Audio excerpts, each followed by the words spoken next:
만일 너에게 사면의 혜택이 주어진다면 너는 제일 먼저 무엇을 하고 싶느냐라고 묻습니다. 그때 이 동생이 하는 말이,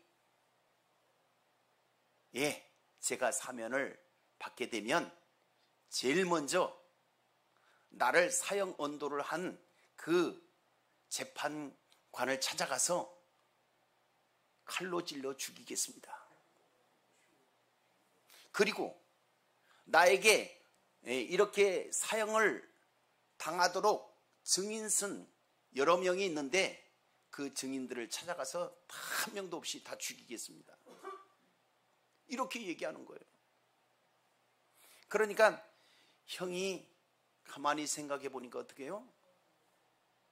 동생을 꺼내주면 더 많은 사람을 죽일 것 같아서 눈물을 흘리면서 그냥 나와서 사면장을 쫙쫙 찢어서 버렸대요. 자기 동생이고 피부치고, 그리고 이 동생을 사랑했기 때문에 대통령에게 특별히 요청을 해서 사면장까지 받았는데 왜 찢었을까요? 도저히 용서할 수 없는 동생이기 때문에, 더 많은 큰 범죄를 저지르기 때문에 어쩔 수 없이 동생이 사형당하도록 놔뒀다는 것입니다. 이 이야기가 뭡니까, 여러분? 여러분 한번 고민해 보시자는 얘기예요.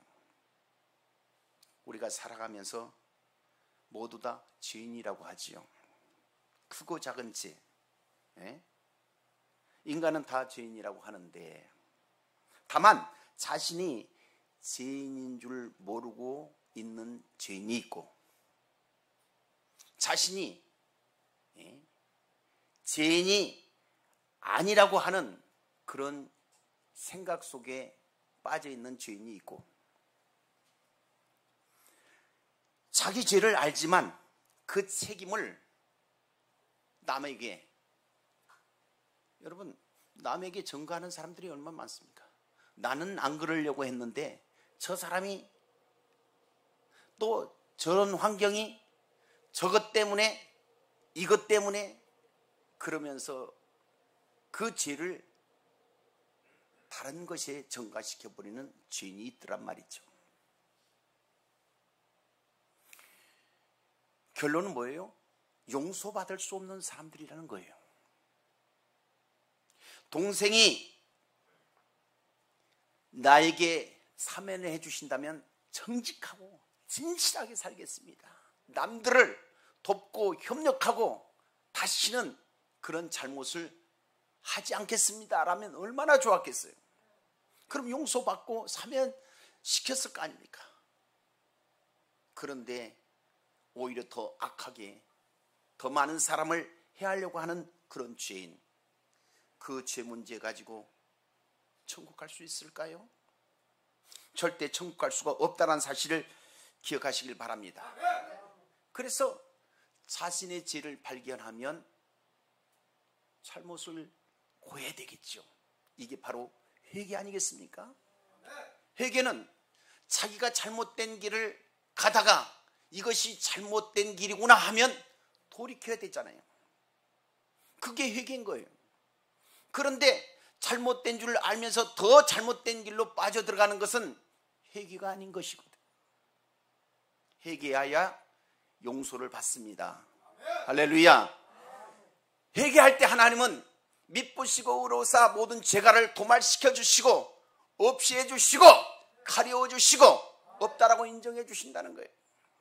없다, 이제 죄 없다, 내가 용서했다, 이제 너는 죄가 없으니까 마음껏 살아라. 회개하는 자에게 하나님은 그런 은혜를 주신다는 사실입니다. 여러분 기억하시길 바랍니다. 우리가 같이 서로 관계, 교제 속에서 어떤 일이 벌어졌을 때, 아이고 내가 잘못했어요, 내가 잘못했어요, 내가 왜 그랬는지 모르겠어요. 그러면 그럴 수 있지, 그럴 수 있지, 쉽게 그런 얘기가 나와요. 그런데 잘못을 했음에도 불구하고 고집을 씌우고 너 때문에 그랬어, 누구 때문에 그랬어, 그렇게 한다면 화가 나지 않겠습니까? 하나님도 마찬가지 아니에요.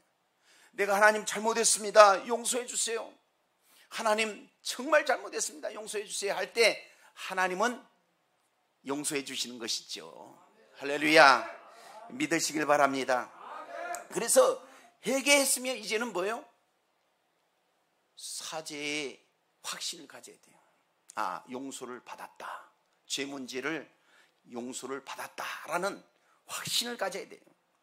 사죄 받았으면 이젠 사죄 받은 자로서 기쁘고 즐겁게 살아가야 되는데, 사죄를 받았음에도 불구하고 여전히 자기는 용서를 받지 못했다라고 생각한다면 결국은 죄 문제가 해결되지 않는 거나 마찬가지란 말이죠.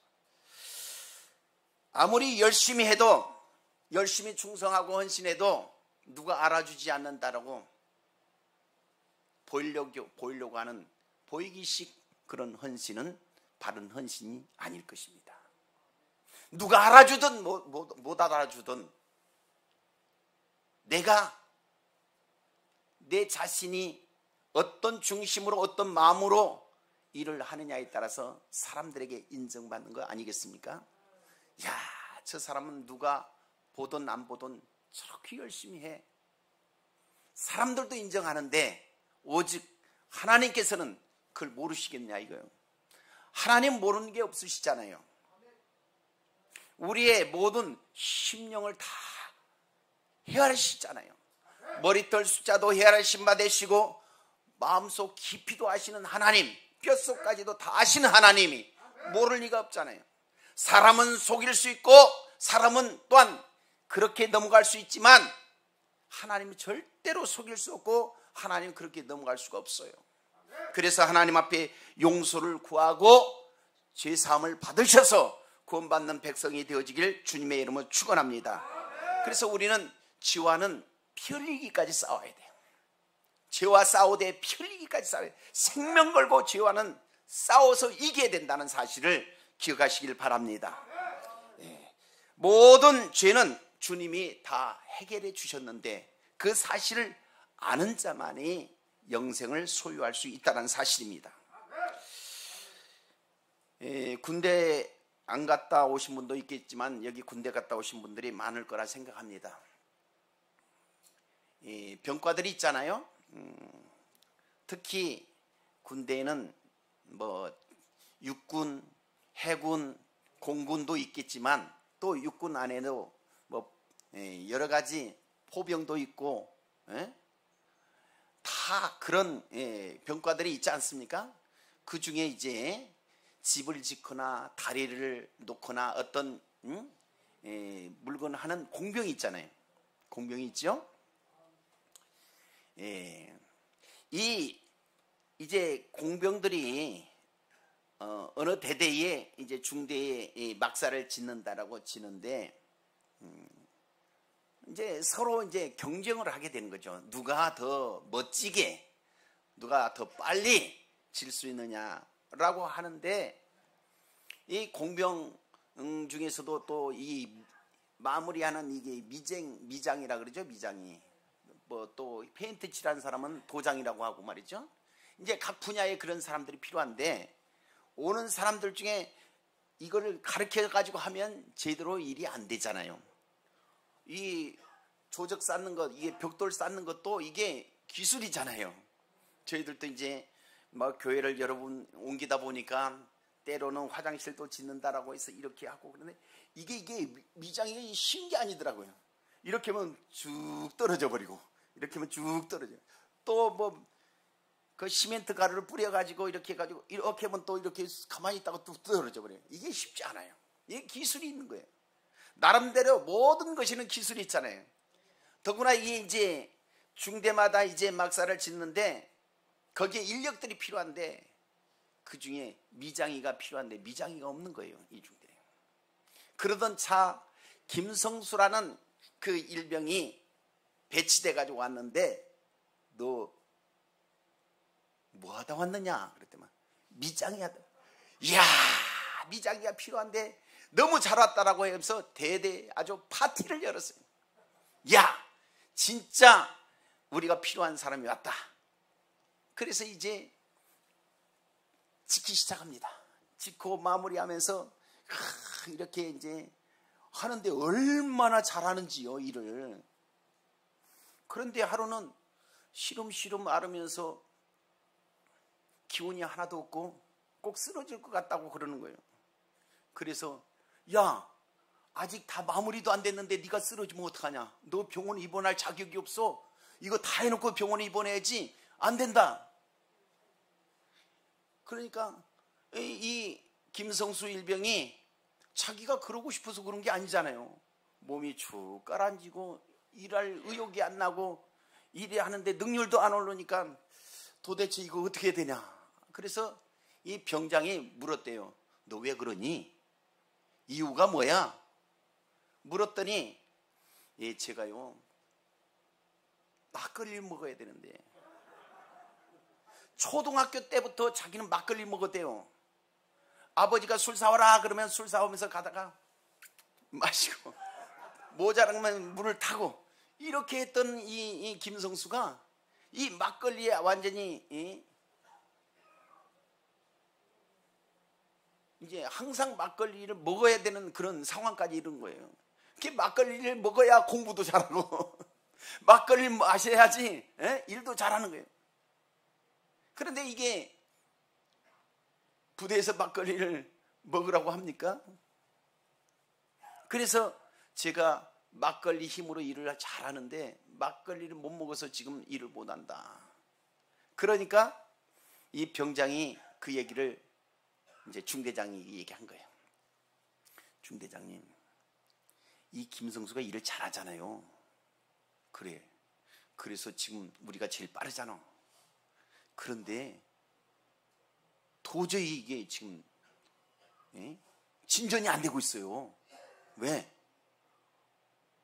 이 알고 보니까 이 막걸리 먹어야 일을 잘한다는데 막걸리를 못 먹어가지고 지금 저렇게 처져가지고 일을 못하고 있으니 이거 어떻게 됩니까? 그랬더만 고민 끝에 그러면 철조망 있잖아. 거기 내가 모른 척하고 넘어갈 때가 있는데 이 병장들이 가끔가다 그 철조망 살짝 지키고 가가지고 그 뒤에 매점에서 뭐 또 사먹고 하는 것을 내가 봤는데 이거 내가 한번 혼내주려고 했는데 안 했는데 그 김성수에게 내가 그랬다고 하지 말고 네가 얘기해서 그 철조망을 딱 지키고 들어가가지고 그 매점에서 막걸리 사 먹는 것 허용해 주겠다고 얘기를 해라. 그러니까 병장들도 상병들도 거기 나가려면은 큰맘 먹고 나가야 되고 잘못하면 영창 가는데 이게 이제 허용을 한 거예요. 그러니까 이 일병이 가가지고 매점에 가가지고 막걸리 사 먹고 또 와가지고 일을 하는데 얼마나 신바람 나게 콧노래 불러가면서 일을 하는데 이 미장이 칼이 말이죠 날아다니는 거예요. 그냥 뭐 흉내낼 수 없을 정도로 그냥 뭐 손이 안 보일 정도로 그렇게 해가지고 그러다 보니까 그 중대가 1등을 했잖아요. 그러니까 그 병장이고 그 또 선임하사고 뭐 해가지고 포상휴가를 가고 그리고 야는 이제 절대 정모도 하지 마라. 정모 열해. 그랬다는 거예요. 그러다가 한 1년쯤 이렇게 있다가 갑자기 얼굴이 새카맣게 해가지고 왔다는 거예요. 야, 왜 그러니? 그랬더만 저는 가서 그냥 무조건 달아놓고 먹고 왔는데 이 매점 주인이 너 돈 안 내면 대대장한테 일러버릴 거야. 당장 갚어. 안 갚으면 대대장한테 일러버려서 너 영창 가도록 하겠다. 그런 얘기를 들었다는 거예요. 이거 병장이 이거 어떡하냐. 내가 갚아줄 수도 없고. 그러다가 너희 집이 어디냐? 저 전라도 어디 산골이라고. 그래, 어쩔 수 없다. 너희 부모한테 요청하자. 편지를 썼대요. 편지서 이만저만해서 이렇게 됐습니다 라고 편지를 썼는데 아버지가 올라와 가지고 그 매점 주인한테 얼마입니까? 얼마? 앞으로 얘가 옛날에 36개월 했잖아요. 36개월 군대 생활하는데 이만큼이면 될 것 같으니까 남으면 우리 제대할 때 우리 아이한테 주십시오 하고 다 줄 것 같대요. 그러니 마음 놓고 자기가 포마시고 그리고 일하고 제대를 해서 이제는 그 매점에 가가지고 나 제대했으니까 잔돈 내놓으세요. 그러니까 해서 돈을 계산해서 100원짜리 10원짜리까지 딱 해서 주더라는 거예요. 자, 무슨 얘기를 하고 싶으냐 하면 여러분, 우리가 살아가는 그 삶 속에는 내가 원하든 원치 않는 일들이 벌어질 수가 있습니다. 나는 안 그러려고 했는데 그렇게 되어지는 일들도 있고요. 그렇잖아요. 그리고 내가 어떻게 보면 정직하게 진실하게 살려고 해도 때로는 주변의 환경이 그렇게 되는 경우도 있어요. 김성수 일병처럼 그렇게 그 막걸리를 먹어야만이 힘을 얻는 사람이 있는 것처럼 뭔가 나쁜 짓을 해야만이 또 그게 쾌감을 느끼는 사람이 있단 말이에요. 그런데 몰랐을 때는 몰랐지만 알고는 그런 일이 잘못됐다라면 그런 일을 하지 않는 것이 옳은 것 아니겠습니까? 다시 말하면 죄를 지었으면 죄라는 것을 알았으면 죄 문제를 해결받아야만이 구원받는 백성이 되어줄 수 있다는 거예요. 믿습니까? 그래서 사죄의 확신은 대단히 중요해요. 오늘 말씀의 제목이 사죄의 확신이잖아요. 그래서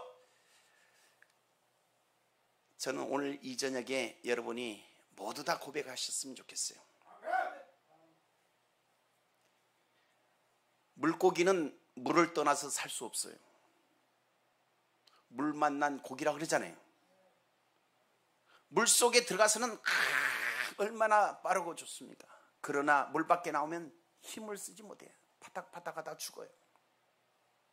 김성수 일병이 막걸리 먹으면 힘을 얻는 것처럼 물고기는 물을 만나야 자기가 원하는 대로 갈 수도 있고 살아갈 수가 있는 거예요. 나무는 땅을 떠나서 살 수 없어요. 땅에서 뽑히면 시들시들 죽어버려요. 우리 인간은, 우리 사람은 하나님을 떠나서는 살 수 없는 존재예요. 그런데 하나님을 떠난 것이 죄입니다. 죄를 지으면 다 죽어야 되는 거예요. 죄를 지면 지옥 가야 된단 말이에요. 죄 문제를 해결받아야만이 천국 갈 수 있는데 죄 문제를 해결받지 못하면 천국을 못 가니 내가 정직하게 살았습니다. 그러나 여러분 솔직히 말하면 남을 미워하는 것도 죄인 거거든요. 남을 미워하는 것도 살인죄라는 거예요. 그런데 미워한 적이 없나요? 동생을 미워한 적이 있을 것이고 형을 미워한 적도 있을 것이고 부모를 미워한 적도 있을 것이고 주변의 친구들을 미워한 적도 있었을 것이고 이거 한 가지만 해도 다 미워했던 일들이 있다면 나는 성인군자처럼 미워한 적이 없어요. 그런 사람도 있겠지만은 그러나 여기서 자유로울 사람은 아무도 없을 것입니다. 그렇다면 우리는 죄를 지은 죄인이라는 거예요. 하나님을 떠난 타락한 인간은 어떤 모습이냐 이거예요. 성경은 인간의 마음이 어떤 상태라고 말하고 있느냐 하면 에레미야 17장 9절에 만물보다 거짓되고 심히 부패한 것은 마음이라 누가 능히 이를 알려마는. 심히 부패했다는 거예요. 어떤 것이요? 인간의 마음이요. 인간의 마음은 다 부패됐다는 거예요. 그리고 선을 행하고 덕을 끼치는 사람들은 이 세상에 많이 있으나 죄를 짓지 않는 의인은 이 땅에 존재할 수 없다. 아담과 하와가 인류의 시조지 않습니까?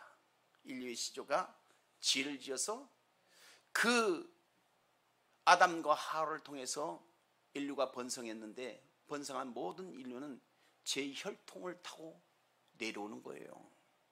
그러니까 나는 원치 않는데 부모로 인해서 죄인이 됐단 말이에요. 그게 원죄인 거예요. 원죄. 원죄를 해결받아야 되지 않겠어요? 우리가 수시로 지은 자범죄, 본죄들이 있지만은 원죄를 먼저 해결받아야 수시로 지은 죄도 하나님 앞에 회개하고 용서를 받아야 되지 않겠어요? 그러므로 우리는 전도서 7장 20절에 보니까 선을 행하고 전혀 죄를 범하지 아니하는 의인은 세상에 없기 때문이라고 말하고 있습니다. 세상에 한 명도 없다는 거예요. 그러므로 그 죄의 결과는 뭐냐 이거예요. 죄의 결과. 히브리서 9장 27절에 한 번 죽은 것은 사람에게 정해진 것이요 그 후에는 심판이 있다라고 얘기를 합니다. 한 번 죽은 것은 정한 이치라는 얘기예요. 그 후에 심판이 있겠다라고 말씀하고 있지 않습니까? 심판을 받아야 돼요. 그래서 우리 인간은 타락한 인간이기 때문에 그 죄 문제를 해결받아야 된다는 사실입니다.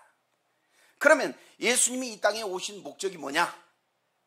예수님이 누구시죠? 우리의 구원자시잖아요. 그걸 인정하십니까? 우리 인류를 너무너무 사랑하셔서 하나님이 우리 죄를 해결하시기 위해서 하나님이 인간의 몸을 입고 이 땅에 오셨단 말이에요. 그분이 바로 예수 그리스도십니다. 왜 오셨냐 이걸? 우리를 구원하기 위해서, 우리 죄 문제를 해결하기 위해서 이 땅에 오셨다는 거예요. 그렇다면 예수님을 믿어야 될까요? 안 믿어야 될까요? 예수님을 믿어야 되잖아요.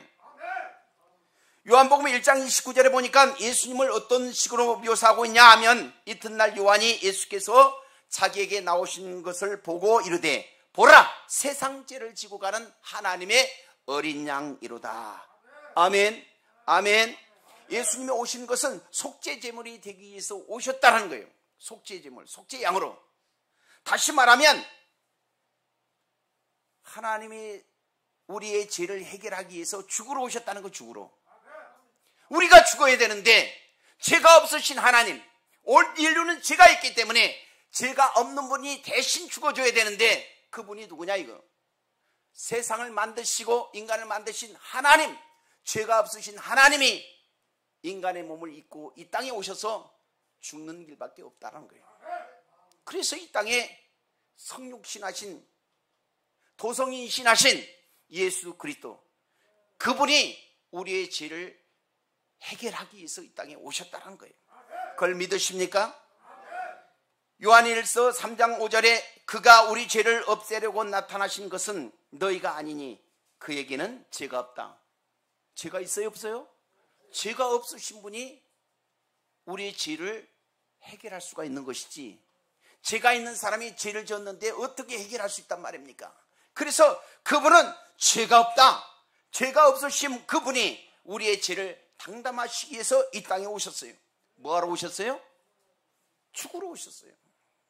우리를 구원하시는 그 길은 대신 죽어주는 길밖에 없다라는 것입니다. 자, 그러면 예수님은 우리 죄를 어떻게 당담하셨냐? 베드로전서 2장 24절에 보니까 친히 나무에 달려 그 몸으로 우리 죄를 당담하셨으니 이는 우리로 죄에 대하여 죽고 의에 대하여 살게 하려 하심이라. 그가 채찍에 맞음으로 너희는 나음을 얻었나니. 할렐루야. 죄에 죽으시고 의에 살게 되셨다는 말입니다. 그래서 예수님을 믿으면 죄 문제가 해결된다는 얘기입니다. 자, 그러면 예수님이 죄를 당담하신 결과를 한번 생각해 볼 때 갈라디아서 3장 14절에 보니까 이는 그리스도 예수 안에서 아브라함의 복이 이방인에게 미치게 하고 또 우리로 하여금 믿음으로 말미암아 성령의 약속을 받게 하려 함이라. 그러니까 아브라함의 복과 성령의 약속을 받게 하게 한다는 얘기입니다. 자, 아브라함은 어떤 사람입니까?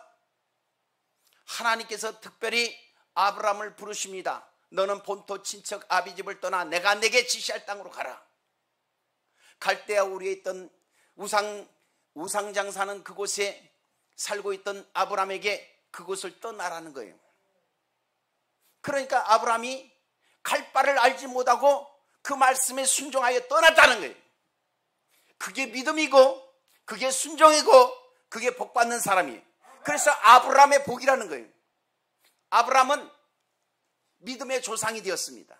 하늘의 별수처럼 바닷가의 모래알수처럼 많은 민족을 주셨어요.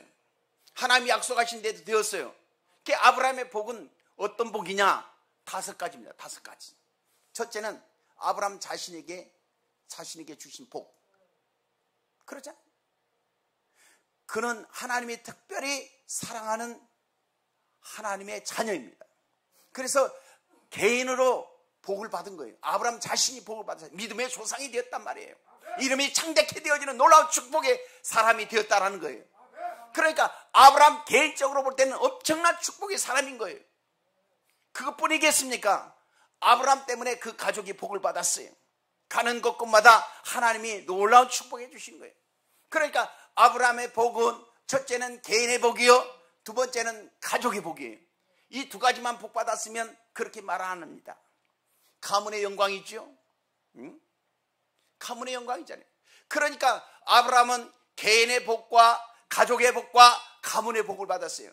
그리고 아브라함이 가는 곳곳마다 놀라운 하나님의 축복의 역사. 그가 말한 대로 되어지고 복을 빌면 빌는 대로 되어지는 것, 저주하면 저주한 대로 되어지는 것, 이게 얼마나 축복입니까? 그래서 그가 밟는 땅 모든 민족이 다 복을 받게 된 거예요. 그것을 통해서 온 세계 열방이 복을 받게 됐다는 거예요. 그러니까 아브라함의 복이라는 것은 대단한 복이에요. 개인, 가족, 가문, 민족, 열방, 이게 아브라함의 복이에요. 그래서 그렇게 얘기한 거예요. 그 예수 그리스도 예수 안에서 아브라함의 복이 이방인에게 미치게 하고 또 우리로 하여금 믿음으로 말미암아 성령의 약속을 받게 하려 함이라. 할렐루야. 누가복음 4장 18절 19절에 주의 성령이 내게 임하셨으니 이는 가난한 자에게 복음을 전하게 하시려고 내게 기름을 부으시고 나를 보내사 포로된 자에게 자유를, 눈먼 자에게 다시 보게 함을 전파하며 눌린 자를 자유롭게 하고 주의 은혜의 해를 전파하게 하려 하심이라. 그렇게 말씀하셨습니다.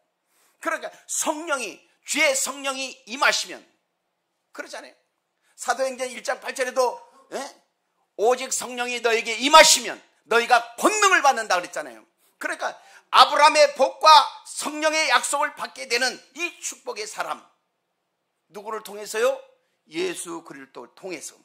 그래서 예수님이 하신 일은 가난한 자, 포로된 자, 눈먼 자, 그리고 눌린 자, 이 모든 것에서 해방을 주신다는 거예요. 예수 믿는 사람은 해방의 축복을 받습니다. 오늘 이 자리에 계신 모든 분들은 다 예수 그리스도를 나의 구주로 영접하십시오. 다 영접했다면 더 뜨겁게 사모하시길 바랍니다. 영접하는 자, 곧 그 이름을 믿는 자에게는 하나님의 자녀가 되는 권세를 주셨다 그러지 않습니까? 그러니까 예수님을 내 마음에 모셔드린 자, 영접이라고 그러죠. 모셔드린 자, 내 마음으로 모셔드린 자, 그는 멸망치 않고 영생을 주시겠다라고 말씀하셨습니다. 할렐루야. 너와 내 집의 구원을 받을 것이라 얘기하지 않습니까? 그러므로 나로 인해서 내 가족이, 내 주변의 사람들이 다 예수 믿고 구원받아 천국 시민권자로서 영원한 천국의 주인공들이 되시길 주의 이름으로 축원합니다. 할렐루야. 골로새서 1장 13절의 말씀을 보니까 그가 우리를 흑암의 권세에서 건져내사 그의 사랑의 아들의 나라로 옮기셨으니, 흑암의 권세, 어둡고 정말 보잘것없는 그런 곳에서 하나님의 나라로 옮겨주신다는 거예요. 예수를 믿지 않냐면 어디 가요? 알기는 잘 아시죠? 지옥 가요. 예수 안 믿으면. 이거는 변할 수 없는 거예요. 진리입니다. 진리. 예수 믿으면 천국 가고 예수 안 믿으면 지옥 가요. 우리의 신앙의 선배들이요, 특히 최권능 목사님이라고 그러죠. 이분이 최봉선 목사님 본명이고 최권능 목사님의 가명인데, 권능을 받고 싶어서 이름을 권능. 이분이 얘기하는 것이 그 예수 천당 불신 지옥, 예수 천당 불신 지옥. 할렐루야. 이게 틀림없는 사실입니다. 예수 믿으면 천국 가고 예수 안 믿으면 지옥 가는 거예요. 예수 믿어야 돼요, 안 믿어야 돼요? 믿어야 되잖아요. 에이, 그런 게 어디 있어? 속으로 이렇게 얘기하신 분은 지옥 가야 돼요. 지옥 가라면 아이고 난 또 지옥 안 가. 여러분, 너무 막말하는 것 같지만 아닙니다. 예수 안 믿으면 지옥 가는 거예요. 하나님이 왜 이곳에 보내주셨습니까? 예수 믿고 천국 가라고요. 예수 믿고 천국 가라고 이곳에 불러주신 거 아닙니까? 왜 예배를 드립니까? 예?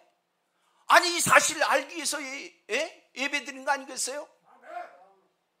이스라엘 백성들이 애굽에서 가나안 땅을 가려고 출애굽을 했습니다. 그런데 아니, 홍해 바다를 건너시고 그런 거 과정은 다 여러분 다 아십니까? 이제 광야에 접어들었어요. 그 홍해를 가기 전에 이렇게 지름길로 간다면 7일이면 일주일이면 갈 수 있는 가나안이에요. 어린 아이 노약자들까지 간다 해도 40일이면 갈 수 있어요. 그런데 왜 40년을 광야에서 돌리셨어요? 모르니까 자꾸 훈련시키는 거예요. 들어라! 오늘 예배사 깨닫지 못하면 내일 예배를 통해서 깨닫고 모레 깨닫고 깨달아서 예수님의 자녀가 되기를 위해서, 예수가 누군가를 알기 위해서 하나님께서 이곳에 불러주신 거예요. 그래서 광야는 교회입니다. 교회는 훈련받는 곳이에요. 예수가 누구고 천국을 가는 길이 뭔가, 이것을 교회를 통해서 알게 되는 거예요. 믿습니까? 한 명도 빠짐없이 다 천국에서 만납시다. 그럼 빨리 죽으란 얘기예요. 고통도 없고 슬픔도 없고 아픔도 없고, 거기는 서로 미워할 수도 없는 곳, 영원토록 찬양이 있고, 오늘 찬양하는데 너무너무 아름답더라고요. 기쁨이 있고, 더 이상 다른 것이 필요 없어요. 해와 달이 가려도 거기는 하나님의 광채로 살아가는 곳이에요. 인간의 표현으로 더 이상 할 수 없는 요한계시록에 나와 있는 그 많은 보석, 그거는 상대가 안 되는 거예요. 갔다 왔냐고 물어보실 것 같죠? 물어보실 것 같아. 내가 보니까 성경은 있는 그대로는 말씀하고 있어요. 그걸 믿으시는 것이 믿음이에요. 믿음은 바라는 것들의 실상이고 보지 못하는 것들의 증거라고 하잖아요. 여러분 믿으세요. 분명코 있습니다. 천국은. 예수 믿으면 천국 가고 예수 믿지 않으면 지옥 가는데, 천국 가는 사람은 어떤 사람이라고요? 죄 문제가 해결된 사람, 죄가 사죄함을 받은 사람이 천국 갈 수 있다는 거예요. 여러분, 죄는 나의 공로로 죄 사함이 되는 게 아니에요. 우리 주님이 다 해결해 주셨어요. 우리 예수님이, 우리 하나님이 다 해결해 주셔서 그걸 믿는 자에게 죄 문제가 해결되는 거예요. 없다 가려주신다는 거 아니겠어요? 만일 우리가 우리 죄를 자백하면 그는 미쁘시고 의로사 우리 죄를 사하시며 우리를 모든 불의에서 깨끗하게 하실 것이요. 분명하고 확실하게 기록해 놓았잖아요. 그러니 이젠 우리는 다 천국 갈 겁니다. 이 사실을 믿고 그대로 순종하고 따라가는 사람은 이제 지옥 갈래 해도 지옥 갈 수가 없어요. 다 천국 가요. 그래서 이제 그때 그 목사님이 그냥 그 얘기하더니만 내가 잘 선택했어. 탁월한 선택을 했어. 그래서 내가 이래 천국 오니까 이렇게 좋은 걸. 그런데 그 사람은 맨날 불평하더니만 무슨 예수가 밥 먹여주고 뭐 얻는 사람, 그 사람 못 왔잖아. 아이고 그 사람 불쌍해. 이런 얘기를 할 때가 있을 거라 생각합니다. 여기는 그런 사람 없길 바랍니다. 다 예수 믿고 구원받아 축복의 사람들이 되어지길 주의 이름으로 축복합니다. 할렐루야. 옆 사람 인사합니다. 예수 믿고 구원받읍시다. 예수 믿고 천국 갑시다. 한 명도 빠짐없이. 할렐루야.